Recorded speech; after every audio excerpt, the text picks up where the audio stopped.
Hi guys, welcome to my newest Star Wars Unlimited video. Today I'm going to be talking about the tournament results of the tournament that happened in Twickenham, in my neck of the woods in London. This has given us some idea about the early Star Wars Unlimited metagame, but I have to emphasise the word early, because although this was a massive tournament attended by over 200 people, we can't be too definitive about anything just yet. First of all, people are still learning the game. Learning all the cards, learning how to optimise their decks. A lot of the lists that were played on Saturday weren't being played with optimal cards in each slot. Of course, people are still learning how to actually play the game, what works, what doesn't work. I mean, I don't know about you, but I'm not in a position yet where I can see a card art and know exactly what that card is going to do. So it's still really early on. And lastly, we have like a really limited card pool at the moment. Although obviously Boba Fett is the king of the meta right now, and that's the whole point of this video. Who knows what will happen when set 2 adds in another 200 cards to the mix. There might be some cards which just make him irrelevant. Power creep, you know, that kind of thing. With that disclaimer out of the way, however, it's undeniable that Boba Fett is at the top of the metagame. He's S tier, he's extremely popular, and it's not hard to see why.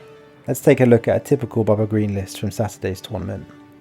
Now this list is representative. Obviously there's variations between different lists, but this is on the whole roughly what you're going to expect to see when you're facing Boba Green. So we have, of course, we have the Boba Hero card, one of the most powerful, if not the most powerful hero card in the game. His stats are just broken for the cost. He comes in on turn 5 without any ramp, and his stats are 4-7, so 7 health is really difficult to kill. And if he or any of the units on your opponent's side defeat any of your units while he's active, the opponent can gain 2 resources and then play another card. The base they play is Energy Conversion Lab, 25 health green base, which lets you ambush something once per game. Very powerful with cards like Super Laser Tech, allowing you to ramp straight away, or just to trade favourably with something else. Steadfast Battalion being a particularly good card to play with this as well. The rest of the cards, let's go through them in turn. Greedo, one of the most powerful 1-drops in the game, 1 resource 3-1, well costed, can trade up, and then with his ability, can trade with multiple cards in one. I'm going to just go through the really relevant cards, to be honest. No Good to Me Dead, a very powerful event. You can knock a big card out for 2 turns, which in this game, you know, essentially can be game winning. Super Laser Tech provides the ramp, lets you get to that Boba turn 1 turn earlier. Resupply is just another way of doing the same thing. So instead of having a 3 in 50 chance of drawing your card that you need, you've got a 6 in 50 chance. So you double your chances of drawing it by the appropriate turn, essentially. The Boba Fett unit card, a 3 resource 3-5, very powerful, with a good ability as well. And then just some really efficient removal. Waylay, essentially bouncing something back to someone's hand. Overwhelming Barrage, probably the best removal card that's currently in the game. 5 resource, give a friendly unit +2/+2, then it deals damage equal to its power divided as you choose amongst other units. And then of course we have Bosk, probably one of the best cards in the game, and Fett's Fire Sprayer, which is essentially the win condition for this deck. So what's the overall aim of the Boba Green deck? It's a mid-range deck which can transition and change throughout the game, and is also quite adaptable against different archetypes. So against aggro, there's enough cards in here to be the control-y player before getting to the mid-game and blowing them out with your big 5-cost units, like Boba Fett the leader, Bosk, Fett's Fire Spray. And to round it all out, Darth Vader. But it also can play with a more tempo-orientated game plan, things like Greedo, Shoot First, Cartel Spacer. So Boba Green is a very powerful deck. Obviously, at the moment, it seems like it's the most powerful deck in the game. Does that mean it's unbeatable? No, not at all. So how do we deal with it? How do we beat Boba? So my own idea to counter the power of Boba is to develop a soft counter through denial. Now this strategy isn't going to work 100% of the time, but it might push what are essentially 50-50 matchups into something more like 55-45 in your favour, or maybe even 60-40 in your favour in some instances. Obviously, with the rock, paper, scissors format of aggro, control, and mid-range, aggro beats control, control beats mid-range, mid-range beats aggro. Control is probably our best bet if we're looking to directly counter Boba. So I'm going to take a look today at 3 decks, which are specifically teched to beat Boba decks, all built around denying him certain points in the game. The first deck is a Thrawn yellow-blue list. Let's take a look at Thrawn's ability. Thrawn is a leader who comes in at 6 resources as a 3/9 unit. When the action phase starts, you can look at the top player of each card's deck, and then for an action, you can pay 1 resource and exhaust him, to reveal the top card of a player's deck and exhaust a unit that costs the same or less than the revealed card. His stat line is actually very good.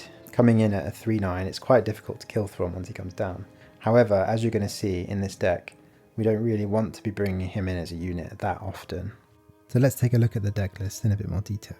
So as you can see, we don't play many ground units at all. We play 2 Count Dooku's, 3 AT-AT suppressors, and that's it. Basically the idea of this deck is to control the early game, remove your opponent's minions, and play down your own space minions. What you should be doing on each turn is removing anything that your opponent plays and trying to prioritize that rather than developing your own board, essentially. Because the idea is to get to the late game. You want to get to the late game and you want to slam down an AT-AT suppressor, you want to slam down an Avenger, which should be game winning by that point. All the events we play are some form of removal or some kind of delaying strategy. So no good to me dead, exhaust a unit, and that unit can't ready when the regroup phase happens. So this is a card you want to save for when playing against Boba Fett specifically. You want to save it for that turn that they play the Boba Fett leader card. So usually they'll try and wait till you're finished doing stuff. So sometimes you just have to keep passing until they deploy their leader, because you need to play that card essentially. So if you have this in hand, I would always keep it. Power of the Dark Side is quite situational, very much better in the early game. So it's non-targeted removal. They get to choose who dies, basically. But what I would say is, as I said, prioritize removing their stuff in the early game. So if you're holding, for example, a Cartel Spacer or a 7th Defender, it's usually better to just play the Power of the Dark Side and remove one of their pieces from the board. Make an Opening is really good against Boba. So it gives -2/-2 for this phase to something, and it heals 2 damage from the base. So this is really good for getting rid of Boba's crafty smugglers, because that -2 kills it and it doesn't matter about the shield. And then healing 2 damage from your base is always good, especially in the early game. Outmaneuver, really strong card, especially because we're just playing space minions. So you load up the space arena and then you play Outmaneuver for only 3 cost and you exhaust all of their stuff basically. The only caveat with this is you do need to keep up with the space arena. So if you're playing against someone and they're playing a lot of space units, you kind of need to disregard what I said earlier about prioritizing removal, and you need to sort of fight back in space, because you can't play Outmaneuver on the ground if you're falling behind in space. Waylay is 3 cost and it's just a delaying tactic essentially. Bounce a unit back to their hand. I'm Your Father is an interesting card. It's not always very good. So I'm Your Father can be used as a way to remove Boba Fett. Obviously they can say no and they can just let you draw 3 cards, but card advantage in this game is actually really powerful. And every time I've ever used it, people have taken the damage rather than let me have the cards. Search Your Feelings is just, I have it as a one-off, just as a kind of clutch card. So in the moment, if you need to find something, you can usually do it. For example, in the late game on say turn 7, if you don't have an outmaneuver, you can Search Your Feelings, then outmaneuver and exhaust all of the ground units. Takedown is very good for removing things like Bosk, anything with 5 HP or less, or the Boba unit card is quite good for that. It doesn't unfortunately work against Fett's Fire Spray. However, Vanquish does work against Fett's Fire Spray, and coming into turn 6 you should, or turn 5 if they've got ramp, you should definitely be looking to hold on to this card just to deal with that card.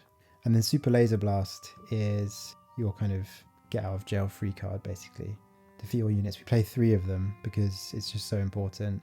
In the end game, what you're hoping for is that they've laid out all their things on the table. You play a Super Laser Blast and then hopefully they don't have enough to reload. But if they do, we always have another one. You can Search Your Feelings to bring it back. And then once you've done that, hopefully they're not playing down a huge amount, you can play your big minions.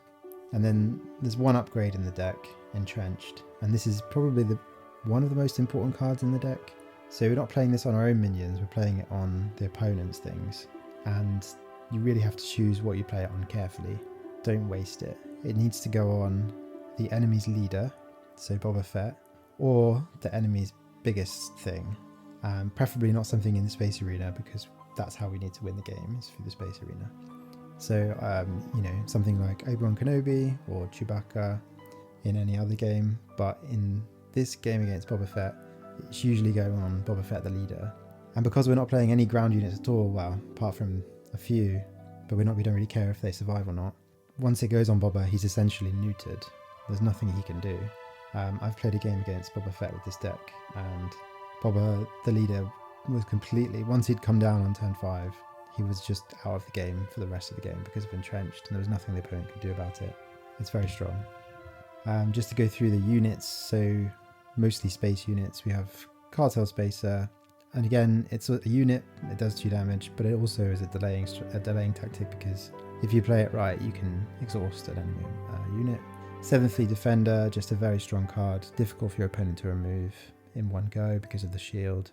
3 damage, starts to stack up on the base. I play a System Patrol Craft just because it has Sentinel, and sometimes if your opponent is trying to fight back in the space arena, it's quite helpful to kind of prevent them from going after the right minions. And Strafing Gunship is such a strong card, it's insane. Being able to develop in the space arena but have some level of control over the ground arena it's just very strong. So it's a 3/4, but when it attacks units in the ground arena, it gets the opponent gets -2 to attack. So quite often this can go, 3 for 1, 4, even 4 for 1. It can take down lots of things basically if it's attacking two attack minions. So very handy against things like Crafty Smuggler, because you can ping off that shield and don't take any damage. Even Greedo only does 1 damage to it. So yeah, just very strong. And then Avenger is the last space unit. This is your win condition essentially, and we play 3 of them. So when played and on attack, an opponent chooses a unit they control and they destroy it. So hopefully once you've run your opponent out of resources, once you've developed the space arena, once you've done a bit of damage to their base, you smack down Avenger, and that should be game by that point. So next up we have the Darth Vader deck. This is a red-green deck which plays quite similarly to Boba in a lot of ways, has a lot of same cards, has the same ramp package, has Overwhelming Barrage, they play Traitorous, and they also play Darth Vader. But obviously we also get a lot of the different, the red package. We get some really cheap efficient removal in the form of Force Throw and Force Choke, and we also get some quite powerful late game hitters in the form of Ruthless Raider and Emperor Palpatine. And because we're playing red, we have a bit of a force package with Vader's Lightsaber, Fifth Brother, and Fallen Lightsaber.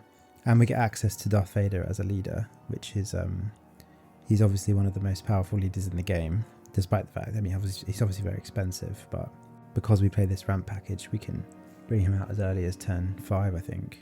So the way that we compete with Boba Fett with this deck is we try and ramp faster or as fast as them.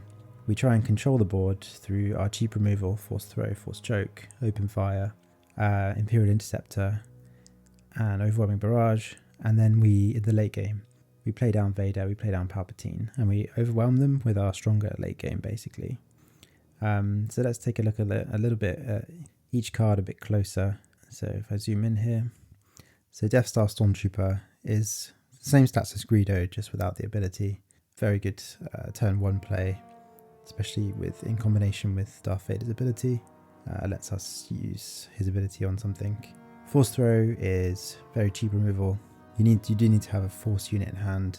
Sometimes that discard effect is just good on its own, especially in the late game when they have fewer cards in their hand.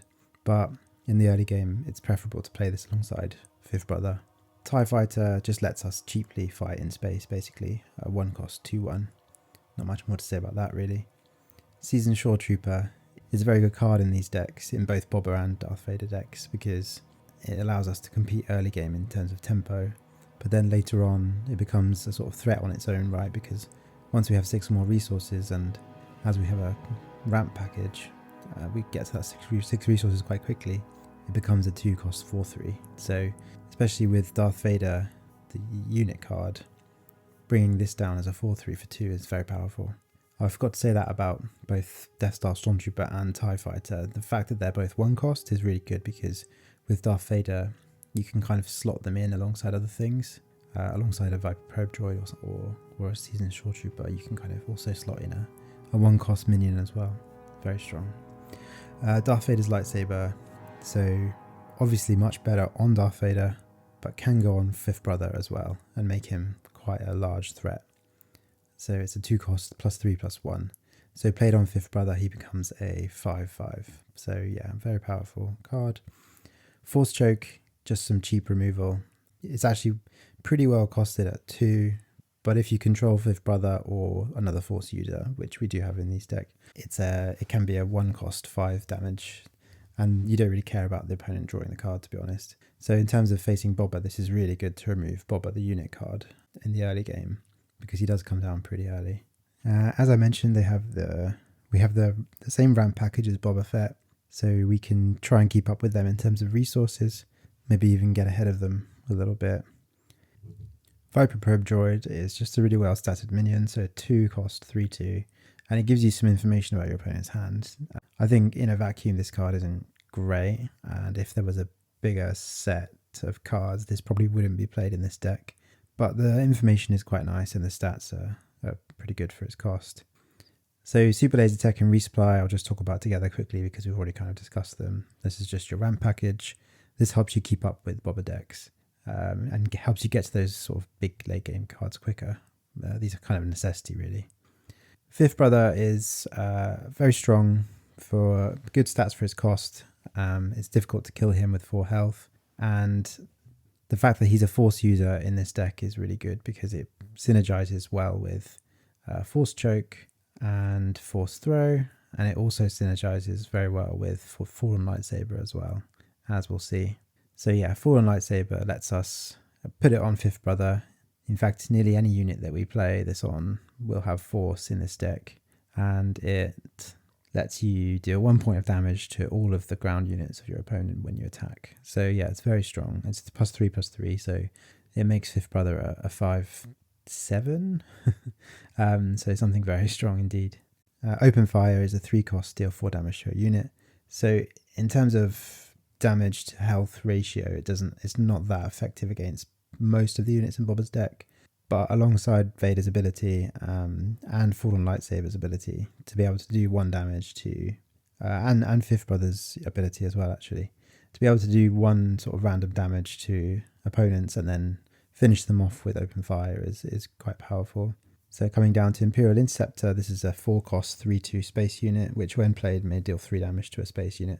So this is good to ping the shield off of the 3rd Fleet Defender, or to just kill a cartel spacer basically.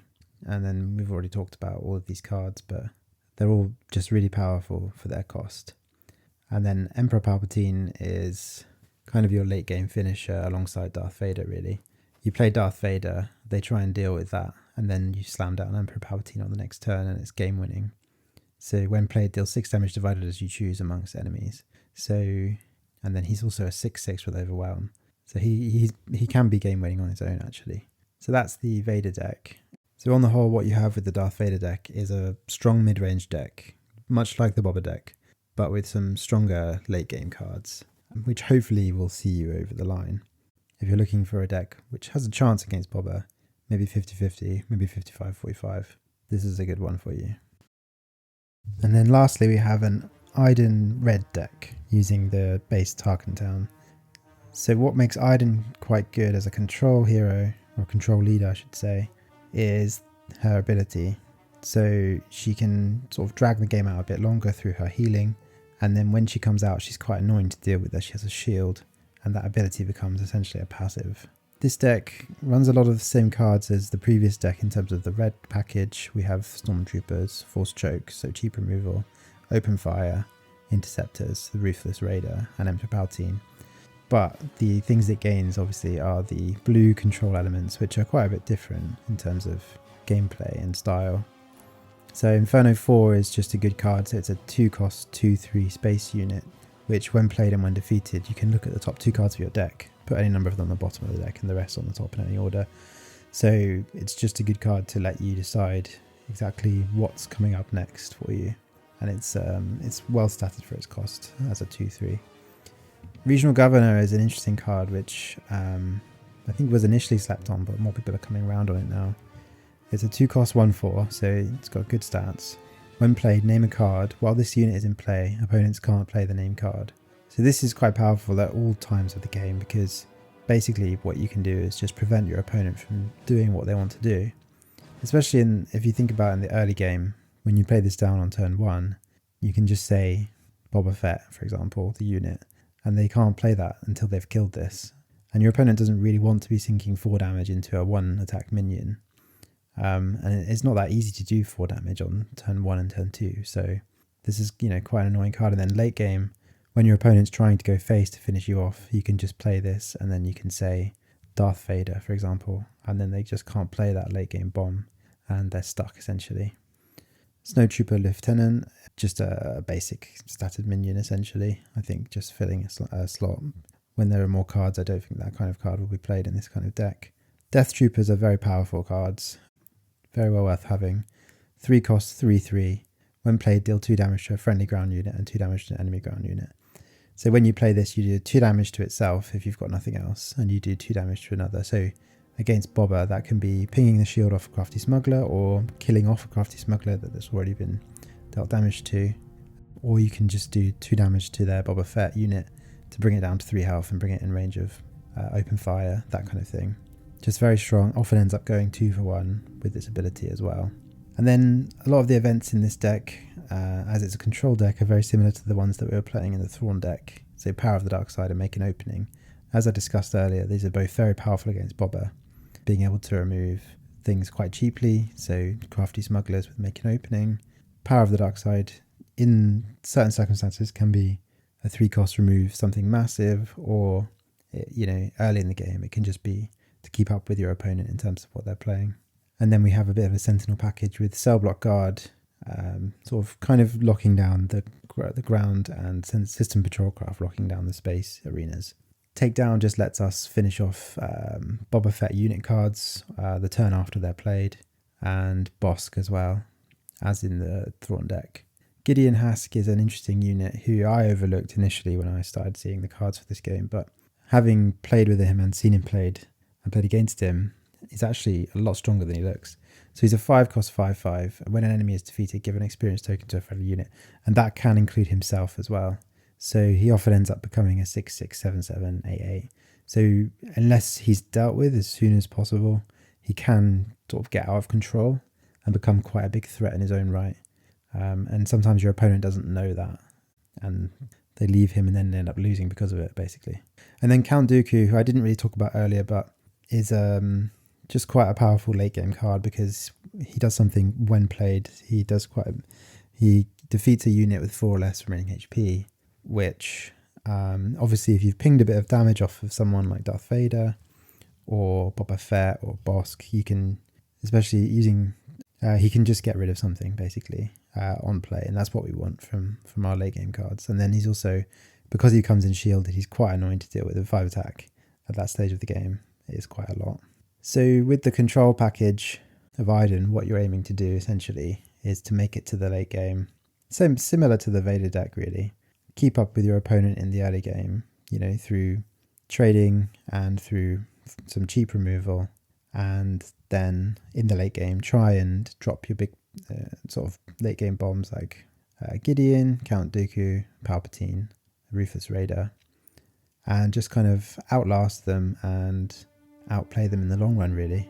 I do think this one isn't quite as well seated against Boba as the Darth Vader deck, just because it lacks that great removal package. It has a bit of it, but you don't have Overwhelming Barrage, you don't have access to Force Throw, because you don't have the Force package.